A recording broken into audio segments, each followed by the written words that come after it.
አንደኛው ጉዳይ በሌሎች ተናጋሪዎችም ተነስቷል ግን አጽንኦት ለመስጠት ነው። ከቀረበው የበጀት ረቂቅ ላይ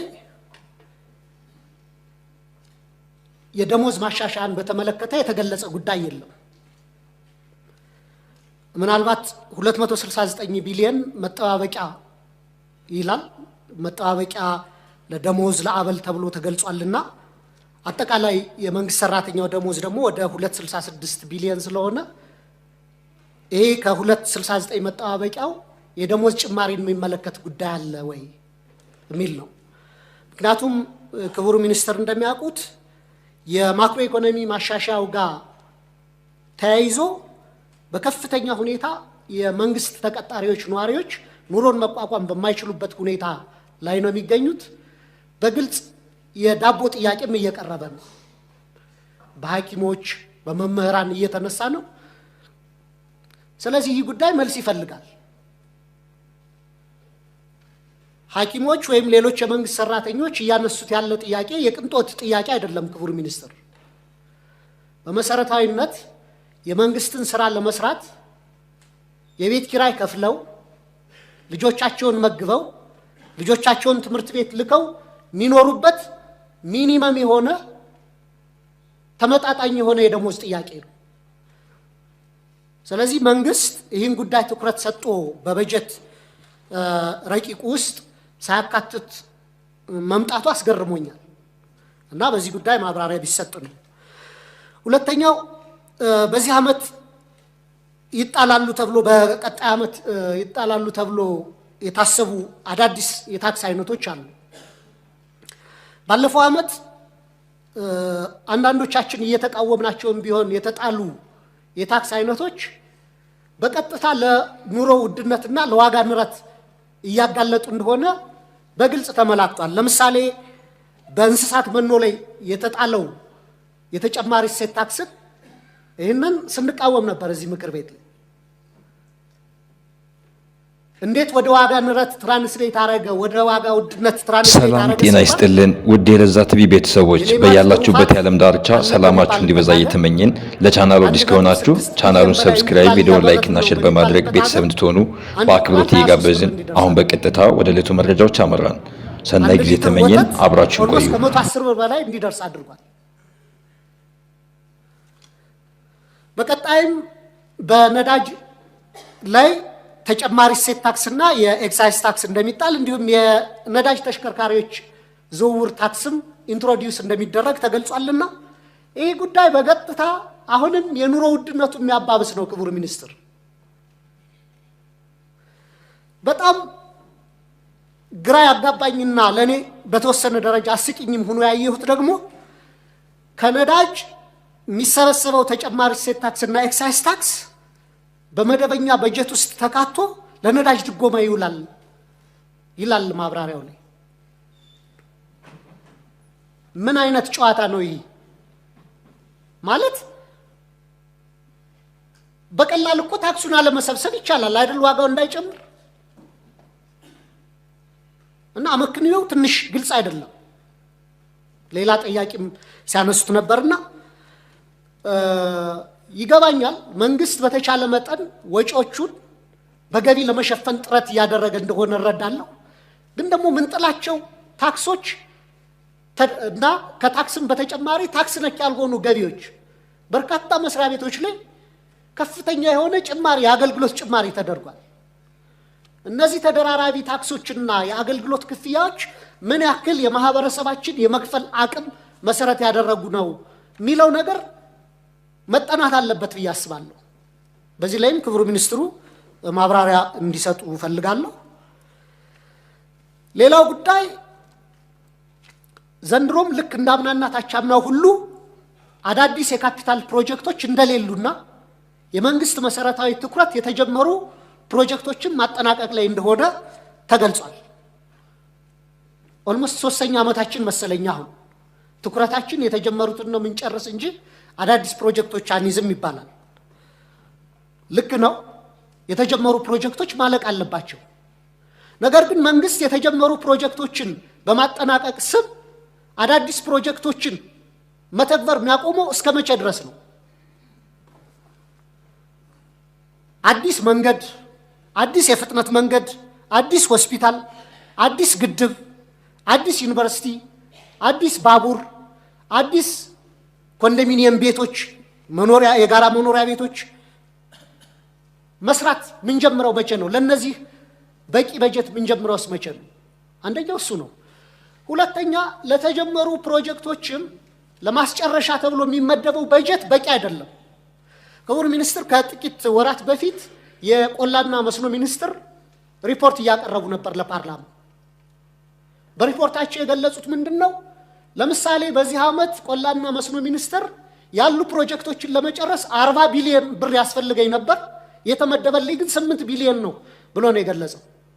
ዘንድሮም ካለው የዋጋ ንረት አንፃር 13 ቢሊዮን ነው ለዚህ ሚኒስትር ለምሳሌ የተመደበው። መንገዶቻችን የሀገራችን መንገዶች በከፍተኛ ሁኔታ ያረጁ ናቸው። ከ20 ዓመት በላይ ያገለገሉ ናቸው። እነሱም በአዲስ ስለመስራት ወይም ስለመጠገን ምንም የተያዘ በጀት የለም። ለምሳሌ እኔ የተመረጥኩበት አካባቢ ከደብረ ማርቆስ መራዊና ከመራዊ ጎንደር በሁለት ሎት ከ25 ዓመት በፊት አካባቢ የተገነባ መንገድ ነበር። መንገዱ አርጅቶ ኦልሞስት አገልግሎት መስጠት በማይችልበት ደረጃ ላይ ነው ያለው። ከወልዲያ ከወረታ ወልዲያም በተመሳሳይ መንገድ የሱር ኮንስትራክሽን የሰራው ሽሮ ፈሰስ የሚባል አይነት መንገድ ነበር። ተበላሽቶ ኦልሞስት አገልግሎት መስጠት በማያስችል ደረጃ ነው ያለው። እነዚህን አይነት ትልልቅ አገር አገናኝ መንገዶች፣ አገር አቀፍ አውራ ጎዳና መንገዶች በአዲስ የመስራት ወይ ቢያንስ ደረጃቸውን የጠበቀ ጥገና የማድረግ እንኳን በጀት እየተያዘ አይደለም በእነዚህ ዓመታት ውስጥ። እና እስከ መቼ ነው ይሄ ሊቀጥል የሚችለው? ትኩረቶቻችን አዳዲስ መሰረታዊ ለኢኮኖሚ ቫይታል የሆኑ ኢንፍራስትራክቸሮች ላይ ኢንቨስትመንት ማድረግ ምንችለው መቼ ነው የሚለው ሌላው ጥያቄ ነው። የፖሊሲ ጥያቄ በሪፖርቱ በበጀት ረቂቅ ውስጥ በዝርዝር እንደተገለጸው ክቡር ሚኒስትሩም በሰፊው ሲያብራሩት እንደነበረው መንግስት እየተከተለ ያለው ጥብቅ የሆነ የገንዘብ ስርዓት የዋጋ ንረት እንዲቀንስ አድርጓል። በርካታ የማክሮ ኢኮኖሚ የፖሊሲ ዓላማዎችን አሳክቷል የሚል ተገልጿል። የኔ ግምገማ ወይም የኔ ግንዛቤ ከዚያ የተለየ ነው።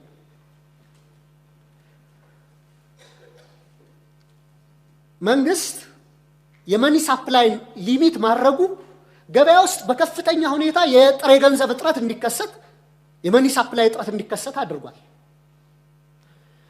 መንግስት የመኒ ሳፕላይ ማጣጣም ያለበት ከዲማንዱ ጋር ነው።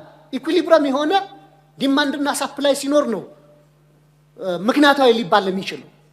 ነገር ግን መንግስት ያደረገው ምንድነው? የዋጋ ንረቱ በከፍተኛ ሁኔታ በመናሩ ምክንያት ከገበያ ገንዘቡን ማውጣት፣ ባንኮች ላይ ካፕ በመጣል እንዳያበድሩ በማድረግ አጠቃላይ የገንዘብ እጥረት እንዲከሰት ተደርጎ አንዳንድ ሴክተሮች ኦልሞስት ከጨዋታ ውጭ ሆነዋል።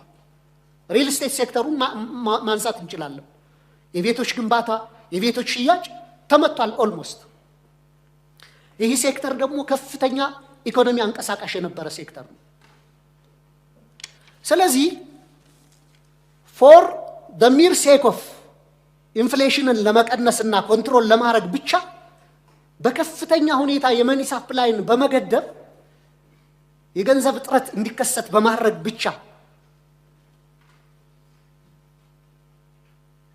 የዋጋ ንረት አንጻራዊ ቅናሽ አሳየ ብሎ መኩራራት ይቻላል ወይ? ኦልሬዲ ለስራ ማስኬጃ ለኢንቨስትመንት የገንዘብ እጥረት ነጋዴው ከፍተኛ እጥረት ገጥሞት ከፍተኛ ችግር ውስጥ እንዲወድቅ ያደረገ የገንዘብ ፖሊሲ ውጤታማ ነው ወይ ተብሎ ሊቆጠር ይችላል ወይ የሚል ነው። ከዚሁ ጋር ተያይዞ የኢንፍሌሽን ጉዳይ የተከበሩ የምክር ቤት አባላት ግርታ ውስጥ ገብተው ያነሷቸው ነገሮች አሉ። በሱ ላይ ለምሳሌ 34% ከነበረበት አሁን 16፣ 15 ወይ 14% ደረሰ ማለት ቤዚራችን ከባለፈው ዓመት ጋር ስናወዳድረው ነው እንጂ በፊት ከነበረው ከመነሻ ዓመቱ ጋር ሲወዳደር አይደለም። ይህ መገለጽ ነበረበት በሪፖርቱም በዚህ በበጀት ማብራሪያውም ላይ ለምሳሌ 2014 ላይ 34% ጭማሪ ነበር ሲባል 2017ን ስናይ የ2014 2015 2016ን ቤዝ አድርጎ ነው። ስለዚህ እነዚያ ጭማሪዎች አሉ ማለት ነው።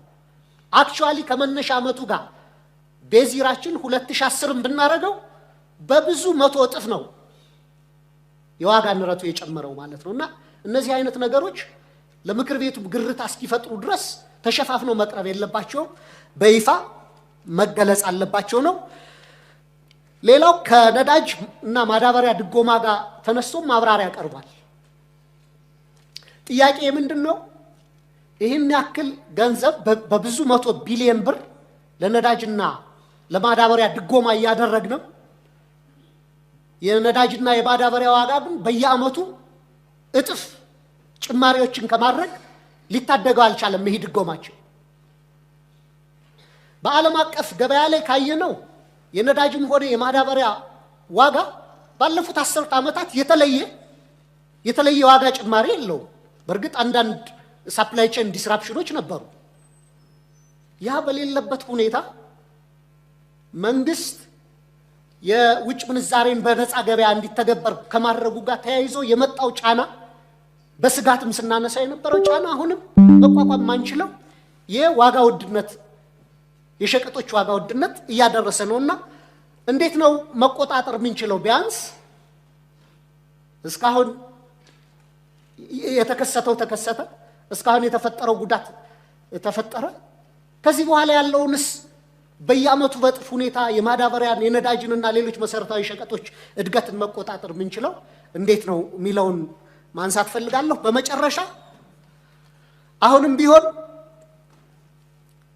ለምሳሌ ለኢኮኖሚ ሴክተሮች፣ ለማህበራዊ ሴክተሮች የተመደቡ በጀቶች በጣም ትንሽ ናቸው ከጠቅላላ በጀቱ አንፃር ሲታይ። ለጸጥታ ዘርፍ የመደብናቸው በጀት ደግሞ በመቶ ቢሊዮኖች ነው። ለመከላከያ፣ ለደህንነት፣ ለፌደራል ፖሊስ ለእንደዚህ። ጥያቄ ምንድነው?